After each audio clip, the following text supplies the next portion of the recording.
It's the real news. I'm Aaron Mate. Members of Iran's labor movement are warning that one of their leaders is close to death in government detention. Mahmoud Salehi has been arrested multiple times for his labor activism. His family says he was recently denied medical treatment and forced into a one-year detention. His ordeal comes as authorities have reportedly detained another labor activist, Reza Shahabi. I'm joined now by Tara Safari-Farr, researcher in the Middle East and North Africa Division at Human Rights Watch. Welcome, Tara. Let's speak about these two men and what we know about their plight, Mahmoud Salehi and Reza Shahabi. What can you tell us about them? So these two men are both prominent labor rights activists who have been arrested by Iranian government for their activism. And there's unfortunately a long history of prosecuting independent labor rights activists for legitimate exercise of their rights. And unfortunately, there's also a trend of denying prisoners, particularly the ones facing national security charges, with adequate health care. Some of these people have a pre-existing condition when they are arrested and detained, like Mahmoud Salehi, but many of these people also develop a health complication under detention, and often authorities use that as a means of pressure to basically increase the suffering of these prisoners and unfortunately deny them adequate health care they need, usually outside prison facilities. And why is this happening? Why have they been targeted with arrest? Independent labor unions are banned in Iran, and activists who get together to organize and to advocate for their rights are often prosecuted for their activism.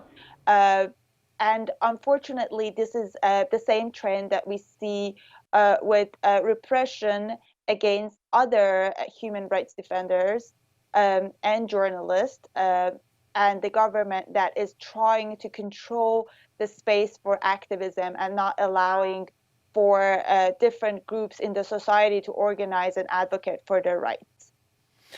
There have been strikes by different labor groups inside Iran over the years, teachers among them. What has been the response and the impact of actions like that? Well, there is a long history of labor movements inside the country. Actually, the Iranian Revolution came out of a movement that was very close to some of these labor rights movements. But unfortunately, those independent activities have been repressed. But under the difficult economic condition, many of the labor forces are suffering, and we've seen strikes over minimum wage or benefits, denial of benefits, or sometimes in the case of teachers, for example, issues related to pension. And while some authorities, such as members of parliament, are open to hearing the pledges and following up on the demands, um, the problem is that uh, the system is highly skeptical and suspicious of independent groups advocating for their rights. So while they might be open to hearing some of the pledges and trying to address them, they're not really open to allowing some of these activists to take the lead to organize and have their own independent union to best protect their rights and advocate for their rights. Has anything improved under President Rouhani, who has voiced some sympathy with the leaders of the Green Movement, talking about getting some of them out of jail? Has anything improved on the labor rights front under Rouhani?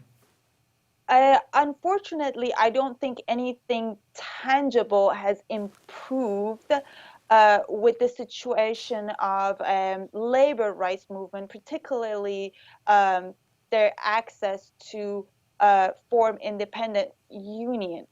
The only thing that I could talk about that I think has had an impact on the community of workers at large is healthcare plan that has expanded under President Rouhani's first term, kind of facilitating access to medication for the general public that has definitely impacted labor forces as well, but nothing specifically to empower labor unions and their condition. And I would like to highlight that their situation is tied to the broader economic situation that President Rouhani was hoping to improve after the nuclear agreement was signed between Iran and other global powers. And with that, having an uncertain future, many of the demands by